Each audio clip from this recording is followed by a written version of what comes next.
Seja bem-vindo ao devocional diário do Teologia 24 Horas. A nossa reflexão de hoje, vai fundo numa pergunta que todo líder, uma hora ou outra, vai ter que encarar.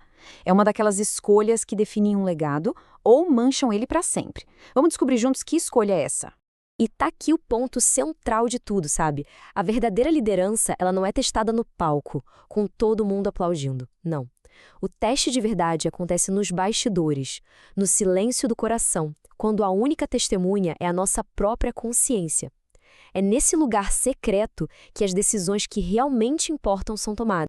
O nosso versículo-chave de hoje é uau, poderoso e até meio chocante. Ele diz assim: Porquanto Davi tinha feito o que era reto aos olhos do Senhor, senão só no negócio de Urias, o heteu.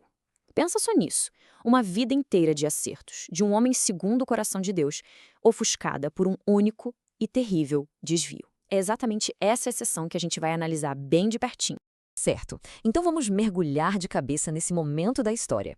A história de Davi e Urias é quase um laboratório bíblico, né? Um lugar onde a gente consegue dissecar a dinâmica do poder, os sussurros da consciência e, o mais importante, as consequências de esquecer quem é que está de fato observando tudo lá de cima. E onde foi que tudo isso começou? Não foi com um grande escândalo público, não. Começou com uma escolha privada que parecia pequena. A Bíblia é clara. Era o tempo em que os reis saem à guerra. Ou seja, era tempo de responsabilidade. Mas Davi escolheu ficar. Ele optou pelo conforto do palácio. E foi essa decisão que parecia tão inofensiva que abriu a porta para toda a tragédia que veio depois. E essa única escolha pelo conforto foi como a primeira peça de um dominó caindo, sabe? Ela desencadeou uma cascata. O chamado ao dever foi trocado pela distração. O tempo livre no palácio, ou quem sabe no nosso caso, o conforto do nosso escritório, da nossa casa, virou um terreno fértil para impulsos. E aí, quando o erro aconteceu, a prioridade mudou completamente. Para salvar a própria imagem, decisões frias, calculadas foram tomadas, e tudo isso culminou na traição de um homem completamente leal. Bom, essa série de eventos leva a gente a um ponto de virada. E não só para Davi, mas para todo líder. É exatamente aqui que a nossa lealdade é testada para valer. Vamos descobrir qual é a pergunta que, lá no fundo, acaba definindo tudo. E aqui está a encruzilhada. Todo líder, em algum momento, chega nesse ponto. A escolha raramente é entre um bem óbvio e um mal óbvio. Geralmente, a escolha é entre fazer o que é certo aos olhos de Deus, mesmo que isso custe caro, e proteger a própria reputação a qualquer custo. E essa segunda opção quase sempre leva a gente a tentar encobrir as coisas. Para essa escolha, a Bíblia nos dá uma ferramenta crucial: a consciência. A palavra grega original para isso é sineidesesis, e o significado dela é lindo. Significa ver junto consigo mesmo. É um tipo de conhecimento interior que funciona como freio moral do nosso caráter. Quando um líder ignora essa voz, é como se ele cortasse os freios de um carro numa descida íngreme. O desastre é só uma questão de tempo.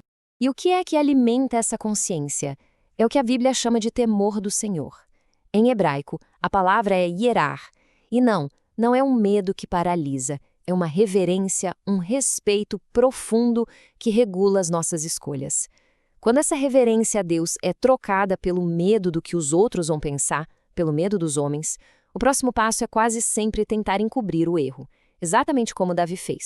Mas a história não precisa terminar na queda. E aqui vem a melhor notícia de todas.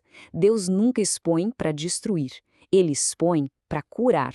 O objetivo final de Deus não é a vergonha, é a restauração. Então vamos entender como funciona esse caminho de volta? O caminho de volta não é sobre controlar danos ou maquiar a situação. É sobre algo muito mais profundo, que a Bíblia chama de metanoia. Essa palavra grega significa uma mudança de mente tão radical, mas tão radical, que ela resulta numa mudança completa de direção. Não é só ajustar um pouco o curso, não. É dar meia volta e caminhar na direção totalmente oposta. E essa metanoia nunca é só um sentimento, sabe? Ela sempre produz frutos que a gente pode ver, ações bem concretas. O processo é claro. Primeiro, começa com a confissão honesta do erro. Isso leva à restauração do coração diante de Deus. E, finalmente, culmina na reparação prática daquilo que foi quebrado. Então, tá. Como é que tudo isso se aplica na nossa vida hoje? A palavra de Deus é viva. Ela sempre nos convida a uma resposta prática. Vamos tornar isso bem pessoal agora. Agora, a pergunta central deste devocional vem direto para você. Pensa com honestidade. Qual decisão eu preciso rever hoje para obedecer a Deus, mesmo que isso custe a minha reputação? Em que área da sua vida você está bem nessa encruzilhada entre a obediência e a imagem? E para a gente colocar isso em prática, aqui vai um desafio em 3 movimentos. Primeiro, confesse. Identifique e confesse para Deus aquela área onde você tem, assim como Davi, ficado em Jerusalém, em vez de ir para a batalha. Segundo, ajuste. Mude alguma coisa prática na sua rotina que te deixa vulnerável a essa distração. E terceiro, repare. Dê um passo concreto para consertar o que for possível, seja através de uma conversa honesta, um pedido de perdão ou um acerto de contas. Para a gente encerrar, que essa declaração se torne a nossa oração e o nosso compromisso hoje. Eu escolho temer ao Senhor acima do medo de homens e caminharei em integridade. Que essa seja a nossa decisão firme com a ajuda de Deus. Olha, a sua experiência pode ser a luz que outra pessoa está precisando enxergar. Então comente aqui embaixo como este devocional falou com você. Quando você compartilha, você fortalece e edifica toda a nossa comunidade. E se você quiser se aprofundar ainda mais em temas como este, acesse gratuitamente o teologia24horas.com.br. Lá você vai encontrar uma biblioteca enorme de conteúdo para fortalecer a sua jornada de fé. Teologia 24 horas, um jeito inteligente de ensinar e aprender. Que o seu dia seja muito abençoado e marcado pela integridade.